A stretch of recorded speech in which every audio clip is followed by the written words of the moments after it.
बिस्मिल्लाहिर्रहमानिर्रहीम। अस्सलाम वालेकुम नाज़रीन, आप यूट्यूब चैनल देख रहे हैं। मैं इमरान ख़ान हूँ। आप सबको, पूरे पाकिस्तान को, दुनिया भर में जितने पाकिस्तानी हैं उन सबको पाकिस्तान का जश्न आज़ादी मुबारक हो। ये हमारा 78वां जश्न आज़ादी है। 77 साल हो गए पाकिस्तान को आज़ाद हुए। गुज़िश्ता साल जब मैं कैद में था, मुझे अगवा किया गया था रियासती इदारों की जानिब से, तो उस वक्त ऐसे एक छोटे से झंडे के लिए मैंने बड़ी तकलीफ़ गुजारी है। यानी कैद में जब आप होते हैं ना, तो छोटी सी चीज़ भी आपको मिलती है तो बड़ा अच्छा लगता है, बड़ा अच्छा महसूस होता है। छोटी सी चीज़ आपको सपोर्ट देती है। ये मैं जेल की कैद की बात नहीं कर रहा, मैं एजेंसियों की हिरासत की बात कर रहा हूँ। जब आपको वहाँ पे रखा जाता है, बहुत ही अजीब हालात में अकेला आपको छोड़ दिया जाता है, तो छोटी सी चीज़ भी आपको ज़िंदा रहने के लिए बड़ी सपोर्ट करती है। तो तब मैं तरसता रहा। मैंने उन्हें कहा जी मुझे एक इस तरह का छोटा सा कोई झंडा ला दें, चले कपड़े का बना हुआ ला दें, कोई भी मुझे ला दें आप एक। तो वो चला गया बंदा, और 24 घंटे बाद मुझे बताया गया, बताने वाले की अपनी आंखों में आंसू थे। उसने मुझे कहा जी कि अलाउ नहीं किया गया, इजाज़त नहीं दी गई कि आपको एक झंडा दिया जाए जश्न आज़ादी के मौका पर। मैंने अंदाज़ा लगा लगा के बताया था। मैंने कहा 14 अगस्त कल आ रही है या परसों आ रही है, तो आप मुझे ला दें। तो उन्होंने मुझे बताया नहीं जी, मना है। तो आज देखें मेरे पास ये फ्लैग भी है, और ये देखें ये बहुत सारे हैं मेरे पास, ये देखें ढेर लगा हुआ। मैं तकरीबन सैकड़ों की तादाद में लोगों को बाहर बांट के भी आया हूँ, और कल भी बांटूंगा। यानी आज जब 14 अगस्त का दिन होगा, आज सारा दिन बांटूंगा। और मैंने बहुत सारे आज मंगवाए हैं झंडे, सैकड़ों झंडे मंगवा के मैंने लोगों में बांटे भी है। तो बड़ा मुझे मज़ा आया। आप सबको जश्न आज़ादी मुबारक। और अल्लाह ताला तमाम उन लोगों को जो बेगुनाह कैद काट रहे हैं, जो जुल्म और जबर का सामना कर रहे हैं, उन सबको रिहाई अता फरमाए। देखें ना, अज़हर मशवानी के दोनों भाई वो पाकिस्तानी हैं, पाकिस्तान से प्यार करने वाले लोग हैं, दोनों प्रोफेसर हैं, पढ़ाने का काम करते हैं। सिर्फ सियासी इख्तलाफ अज़हर मशवानी से है, और उसके दोनों भाइयों को उठाकर इस वक्त हब्से बेजा के अंदर रखा हुआ है, अगवा किया हुआ है। अदालतें कह कहकर थक गई हैं। लाहौर हाई कोर्ट नाकाम हो गई, ये आ गया मामला इस्लामाबाद हाई कोर्ट में। इस्लामाबाद हाई कोर्ट में भी पेशियों पे पेशियां लग रही हैं। अब दोबारा तलब किया गया है हुक्काम बाला को कि आएँ और आकर जवाब दें। तो जितने भी लोग इस तरह गायब किए गए, जबरी गुमशुदा किए गए, चाहे वो मेरे बलोच भाई हैं, चाहे वो कबायली हैं, चाहे वो पश्तून हैं, चाहे वो पंजाबी हैं, चाहे वो सिंधी हैं, कोई भी है, चाहे वो कश्मीरी हैं, तमाम को आज़ादी नसीब होनी चाहिए। और जिसके खिलाफ कार्रवाई करनी है तो रियासत को कानून के मुताबिक कार्रवाई करनी होगी, जो रियासत का कानून है उसके मुताबिक करनी होगी। मुल्क में रूल ऑफ लॉ लाना होगा, कानून की हुक्मरानी होगी, तो सारे मसाइल खुद ही ख़त्म हो जाएंगे। अब जी इमरान खान साहब ने कॉल दी थी और फस्तायत अपने उरूज पे आ गई थी। इमरान खान साहब ने कहा था इससे चंद दिन पहले, मैंने आपको पहले खबर दी थी, मैंने आपको बताया था कि पाकिस्तान तहरीक इंसाफ जो मोमेंटम उन्होंने 5 तारीख को बनाया है सवाबी वाले जलसे से, बहुत बड़ा जलसा था, बड़ी तबाही थी वहाँ पे, बड़ी आवाम थी। मैं आपको बता रहा हूँ 17-18 किलोमीटर, तो 20 कुछ दोस्त कह रहे हैं, लेकिन मेरे ख्याल में मैंने वो फिर गूगल मैप के जरिए देखा तो वो 18 किलोमीटर हम लोग पैदल गए थे। 2.5 घंटे हमें लग गए जाते जाते वहाँ पे। तो बहुत ही एक तो मुश्किल रास्ता था, फिर लोगों का रश बहुत ज़्यादा था, गाड़ी 1 इंच भी नहीं चल रही थी। तो इस तरह की सूरत हाल हमने वहाँ पे देखी थी। तो वो मोमेंटम जो था, उस तरह का मोमेंटम, उसको कैरी करना एक चैलेंज था। मैंने आपको बताया था कि पाकिस्तान तहरीक इंसाफ ने कुछ अरेंज किया है। उसके बाद आपको इमरान खान साहब का स्टेटमेंट आया, उन्होंने कहा जी कि बिल्कुल निकले पाकिस्तान तहरीक इंसाफ का और पाकिस्तान का परचम लेकर निकलें। और फिर अली अमीन गंडापुर ने उसके लिए एक वीडियो बनाकर स्टेटमेंट भी दिया, बाकी सब लोगों ने भी। तो अब जब 13 अगस्त की रात आई, लोगों ने निकलना था, तो पूरे पंजाब में कर्फ्यू लग गया था, सिंध के अंदर भी और पंजाब के अंदर भी, यहाँ तो कर्फ्यू लग गया था, इस्लामाबाद में भी।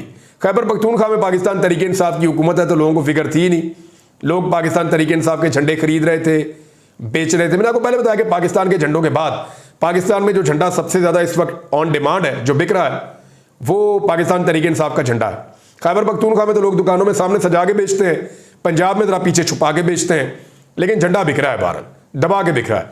अब जब इमरान खान साहब ने कॉल दी तो फिर गिरफ्तारियां शुरू हुई, मारामारी शुरू हुई। जब लोग शाम के वक्त या दिन के वक्त निकलना शुरू हुए तो पुलिस की नफरी ने पकड़ना शुरू कर दिया। सैकड़ों अफराद को पंजाब में और इस्लामाबाद में गिरफ्तार किया गया। पहले आमिर मुगल साहब हैं, वो एक दफा फिर गिरफ्तार हो गए, पाकिस्तान तहरीक इंसाफ के रहनुमा, और बहुत सारे लोग हैं वो भी गिरफ्तार हुए। लेकिन फिर बिलाखिर जैसे जैसे लोग निकलते रहे तो एक वक्त आया कि पुलिस ने हाथ खड़े कर दिए। पुलिस ने कहा जी अब हमारे बस से बाहर है, अब हम इनको नहीं रोक पाएंगे, ये आम आवाम है, ये पब्लिक है बहुत बड़ी तादाद में, और जिस हुकूमत का हम कह रहे हैं कि जिस हुकूमत के कहने के ऊपर इनको पकड़ रहे हैं, मार रहे हैं, ये सारे लोग ही उनके खिलाफ हैं। अब हर बंदा तो पाकिस्तान तहरीक इंसाफ का झंडा लेकर नहीं निकला, लेकिन हर बंदे के दिल में जो मौजूदा हुकूमत है उसके खिलाफ गुस्सा बहुत है, बहुत गुस्सा है कि इन्होंने हमारी कमर तोड़ दी है, महंगाई ऐसी कर दी, बेरोजगारी ऐसी कर दी, गवर्नेंस बिल्कुल तबाह कर दी, रूल ऑफ लॉ मुल्क के अंदर नहीं है, आज़ादी इज़हार राय मुल्क के अंदर नहीं है, कोई चीज इन्होंने मुल्क की ठीक नहीं चलने दी, पूरे मुल्क को IMF के सामने पक्का पक्का गिरवी रख दिया है। यानी अब मुल्क की हालत यह कर दी कि अपने मुंह से कहते हैं कि दिवालिया हो गए, हमारे पास तनख्वाहें देने के पैसे नहीं है। और फिर जो जुल्म और बर्बरियत इन्होंने की है, जैसे इन्होंने मैंडेट चोरी किया है, जाली हुकूमत बनाई है, तो इन सारी चीजों की मौजूदगी में पाकिस्तानी नफरत करते हैं। तो रात होते होते 11 साढ़े 11 बजे के करीब जब लोग बहुत बड़ी तादाद में मूव करना शुरू हुए, मुख्तलिफ इलाकों से रैलियां निकलना शुरू हुई, तो मैं आपको पहले किस्सा सुनाता हूं जरताज गुल वजीर साहबा का। उनको जनाब घेर लिया गया, पुलिस वहां पे आ गई, उनसे झंडा छीन रही थी। और वो आपको पता है जरताज गुल, उनकी आदत और तरह की है, वो डट गई, उन्होंने कहा मैं तो झंडा नहीं दे रही। चंद खवातीन के अलावा जरताज गुल के पास बचा ही कोई नहीं। वो अकेली कभी पुलिस से झंडा छीन रही थी, कभी पुलिस से लड़ रही थी, वो जहां जाती थी पुलिस ने उनको घेरे में लिया हुआ था, उनको छोड़ ही नहीं रही थी। इन्होंने ये इलेक्शन भी ऐसे ही लड़ा है, जरताज गुल वजीर ने, ये लड़ती रही, फिर लोग निकलते गए, आहिस्ता आहिस्ता आहिस्ता आहिस्ता जरताज गुल वजीर के वोटर्स और पाकिस्तान तहरीक इंसाफ के सपोर्टर्स वो सारे इकट्ठे हुए, रैली बन गई, पुलिस गायब हो गई। और उन्होंने वहां पे रहीम यार खान में बड़ा तगड़ा एक मुजाहरा किया पाकिस्तान तहरीक इंसाफ की जानिब से, पाकिस्तान के झंडे उठाकर और तहरीक इंसाफ के झंडे उठाकर। तो ये तो हुआ वहां लिबर्टी चौक पे, जो है वो पंजाब पुलिस ने कब्जा कर लिया था। पिछले 15 माह में, यानी मैं आपको बता देता हूं कि 9 मई के बाद से लेकर अब तक लिबर्टी चौक के अंदर पाकिस्तान तहरीक इंसाफ का कोई बंदा इकट्ठा नहीं हो सका। पिछली मरतबा भी 14 अगस्त पे लिबर्टी चौक पे कुछ नहीं हो सका था। 15 महीने हो गए हैं लिबर्टी चौक के ऊपर रियासत का कब्जा है, और पुलिस ने वहां पे आके अपनी कैदियों वाली वैनें खड़ी कर दी, अपनी गाड़ियां खड़ी कर दी, वहां पे रश लगा दिया, डंडे सोटे पकड़ दिए कि जो आएगा पकड़ेंगे मारेंगे। तो पुलिस ने वहां पे बड़ा जबरदस्त किस्म का माहौल बनाया हुआ था लिबर्टी चौक में। लेकिन फिर रात 12 बजते बजते हमने मनाजिर देखे कि लिबर्टी चौक पूरी तरह से पाकिस्तान तहरीक इंसाफ के कारकुनों और आम शहरियों के साथ भरा हुआ था। तहरीक इंसाफ के और पाकिस्तान के बेशुमार झंडे थे, लोग जो है वो एहतजाज भी कर रहे थे और जश्न आज़ादी भी मना रहे थे। बल्कि जिन जिन चीज़ों से, यानी पाकिस्तान तहरीक इंसाफ के झंडे को छीनते थे ना पुलिस वाले, यानी जहां झंडा नजर आता था इनको ऑर्डर था कि झंडा छीन लेना है, तहरीक इंसाफ का झंडा नजर नहीं आना चाहिए। मैंने आपको पिछले वीलॉग में रात को बताया भी था कि तहरीक इंसाफ का झंडा छीनने का इनका मिशन था, लेकिन हुआ यह कि फिर हर तरफ तहरीक इंसाफ का झंडा ही नजर आ रहा था। एक तो उसका रंग ऐसा है सब्ज़ और लाल रंग का, वो दूर से दिखाई देता है। फिर इन्होंने बड़े अजीब अजीब काम किए, इनको जो ऊंची जगह मिलती थी उसके ऊपर जाके झंडा लगा आते थे। मिसाल के तौर पर मैंने कुछ विजुअल्स देखे कि ये जो आपके टावर होते हैं ना, ये जो मोबाइल फोन कंपनी के टावर होते हैं, इनके ऊपर आम आदमी नहीं चढ़ सकता, इनके ऊपर तहरीक इंसाफ के झंडे पाकिस्तान के झंडे के साथ फिक्स किए हुए हैं जाके। अब मुझे बताएं कैसे उतारेगा कोई वहां से? वो पुलिस वाले तो नहीं चढ़ सकते, वो तो ट्रेंड लोग होते हैं जो उस पर चढ़ते हैं। अब ये जो चढ़ने वाले हैं ना, उनके अंदर भी पाकिस्तान तहरीक इंसाफ के जरासीम है, वो जाके लगाए।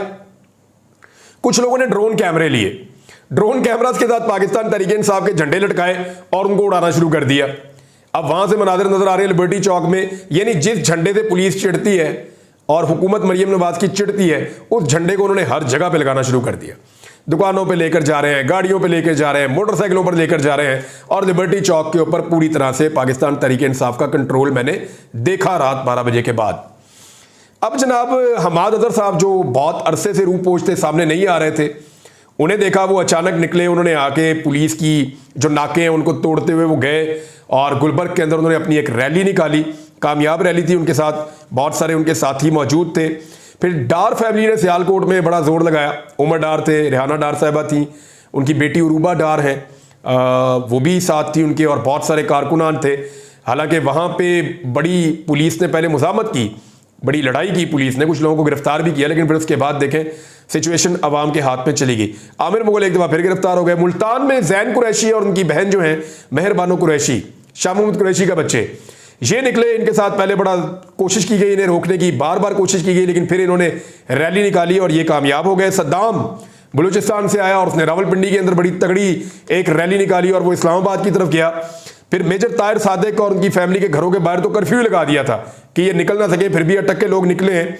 अब मैंने अब तक जो मनाजर देखे हैं सोशल मीडिया के जरिए से, वो मैं आपको बता देता हूँ कि लाहौर में बहुत बड़ी तादाद में आवाम निकली और इमरान खान साहब की कॉल पे उन्होंने लब्बैक कहा, और इस्लामाबाद में, कराची में, अंदरून सिंध के अंदर बहुत ज़्यादा लोग निकले। इस्लामाबाद में डी चौक पे बड़े लंबे अरसे के बाद कोई सियासी जमात अपनी कोई एक्टिविटी कर सकी है, और वो पाकिस्तान तहरीक इंसाफ है। यानी लोगों ने खौफ के बुत तोड़ दिए। बड़ी तादाद में पाकिस्तान तहरीक इंसाफ के वर्कर निकले और डी चौक से लेकर वो रैली निकालते रहे बड़ी दूर तक। पहले इधर जाते थे, फिर इधर जाते थे, और बहुत बड़ी तादाद में लोग थे वहां पे भी।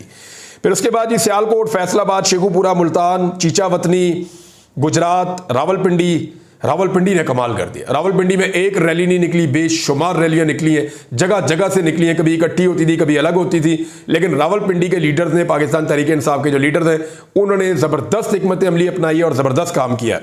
लिया, साहिवाल, मियाँ चन्नू, मियाँ वाली, चकवाल। मियाँ वाली तो आपको पता है जो मर्जी कर दें, कर्फ्यू भी लगा दें, मियाँ वाली के लोग इमरान खान को नहीं छोड़ते, उसकी कॉल के ऊपर जरूर निकलते हैं। तो मियाँ वाली में भी ऐसे ही हुआ, चकवाल में, कसूर में, रहीमियार खान में, ओकाड़ा में, बहावलपुर में, जेलम में और सरगोदा में। सरगोदा में जो सिला वाली का इलाका है, वहाँ बहुत ज़बरदस्त किस्म का एहतजाजी एक रैली निकली है। यानी कोई ऐसी जगह, चनियोट में मैंने कुछ विजुअल्स देखे, तो ये मैंने आपको बताया सिर्फ पंजाब का हाल, अंदरून सिंध और कराची का हाल। अब जो खैबर पख्तूनख्वा, वो बताने की ज़रूरत नहीं है आपको, चाहे मालाकंड है, चाहे एबटाबाद है, मानसेरा है, चाहे पेशावर है, चाहे लकी मरवत में बहुत बड़ा एक एहतजाजी मुजाहरा और एक रैली की क़यादत की शेर अफजल खान मरवत ने। फिर एक और शाहिद खटक साहब हैं, उन्होंने करक में एक बहुत बड़ा मुजाहरा किया, बड़ी ज़बरदस्त रैली उन्होंने की है। इसी तरह पाकिस्तान तहरीक इंसाफ के डिफरेंट जो रहनुमा है, मर्दान के अंदर आतिफ खान, इन लोगों ने बड़ा ज़बरदस्त मुजाहरा किया है। DI खान के अंदर अली अमीन गंडापुर के भाई ने, और बाकी जगहों के ऊपर जो है वो हर जगह पे हुआ है। फजल करीम ने यहाँ पे कुसवात के अंदर किया है। इसी तरह पूरे के पूरे खैबर पख्तूनख्वा के अंदर ज़बरदस्त तरीके से पाकिस्तान तहरीक इंसाफ ने अपनी शो ऑफ पावर की है। यानी जो मोमेंटम कैरी करना था, वो मोमेंटम अब कैरी किया है। एक और कामयाबी पाकिस्तान तहरीक इंसाफ को मिल गई है। हुकूमत की तमाम तर ताकत और फस्तायत के बावजूद तहरीक इंसाफ के झंडे हर जगह पे नजर आए हैं, लेकिन लोगों की जिद से आप नहीं जीत सकते। होता क्या है, जब बार बार आप एक चीज करते हैं तो लोग जिद में आ जाते हैं। अब ऐसा लगता है कि पाकिस्तानी जिद में आ गए और बात मान नहीं रहे, और पाकिस्तानी अपनी बात मनवा कर छोड़ेंगे। और जो इस हुकूमत ने लोगों की हालत कर दी है, इसके बाद तो इस हुकूमत को सपोर्ट करते हुए भी सबको शर्म आनी चाहिए। मेरे ख्याल में एस्टैब्लिशमेंट को इनकी जान छोड़ देनी चाहिए, और अब उनको अवाम के ऊपर दोबारा फैसला डाल देना चाहिए कि let the people of Pakistan decide कि करना क्या है। ऐसा लगता है कि कोई चीज कौम की जिद बन गई है और फिर इसको अब नहीं रोका जा सकता। पाकिस्तान कोई कानूनी थोड़ी है, कोई गुलाम मुल्क थोड़ी है, एक आज़ाद मुल्क है, एक आज़ाद रियासत है, यहाँ के शहरी आज़ाद है, यहाँ पे जमहूरियत है। तो सबका हक है कि वो अपने तरीके से इस मुल्क को चलाने के लिए अपना रोल प्ले करें। इमरान खान साहब ने एक स्टेटमेंट दिया, वो स्टेटमेंट मैं आपके सामने रख देता हूँ। ये आर्टिफिशियल इंटेलिजेंस के जरिए इमरान खान साहब की वॉइस इन्होंने बनाई हुई है पाकिस्तान तहरीक इंसाफ वालों ने, और कोई आर्टिस्ट बेहतर रख लें तो बेहतर होगा मेरे ख्याल में, क्योंकि इमरान खान साहब का जो वॉइस ओवर करता है ना बंदा, जो बोलता है वो बहुत ही सीधा सीधा ही बोलता है, और उसके ऊपर इमरान खान साहब की ऑडियो आ जाती है, यानी उनका लहजा, उनकी आवाज़ आ जाती है, लहजा नहीं आता। थोड़ा सा कोई बंदा बेहतर होगा तो ज़्यादा बेहतर परफॉर्म कर सकता है। लिखने वाला भी जो है ना, वो इमरान खान के अल्फाज के चुनाव, उसका इमरान खान साहब के अल्फाज के चुनाव के मुताबिक नहीं है, लेकिन इंस्ट्रक्शन इमरान खान साहब ही देते हैं कि ये बातें आपने कहनी है और आवाम तक पहुंचा दें मेरी तरफ से। वो जो बातें इमरान खान साहब जेल में बताते हैं कि ये बातें मेरी तरफ से आवाम को पहुंचा दें, वो बातें वो आके उसके बाद लिखते हैं और लिख के उसको आर्टिफिशियल इंटेलिजेंस के जरिए से उनकी आवाज़ में कन्वर्ट करके सुनवा देते हैं। इमरान खान साहब ने कहा कि मेरे पाकिस्तानियों, इंतहाई अहम और नाजुक मौके पर मुल्क खड़ा है। आज़ादी के 77 साल बाद भी मुल्क इस वक्त अशराफिया के कब्जे में है, जिनके असासे, उनके बच्चे, उनके कारोबार सब कुछ बाहर है। यहाँ वो लूट मार करने के लिए आते हैं और गरीबों का खून चूस रहे हैं। बांग्लादेश ने अपनी छोटी सी तारीख में 2 मरतबा आज़ादी हासिल की है। हसीना वाजिद ने आर्मी चीफ और पुलिस सारा निज़ाम को कंट्रोल किया हुआ था, लेकिन वहां पे अच्छी मईशत के बावजूद लोगों ने आज़ादी पर समझौता नहीं किया।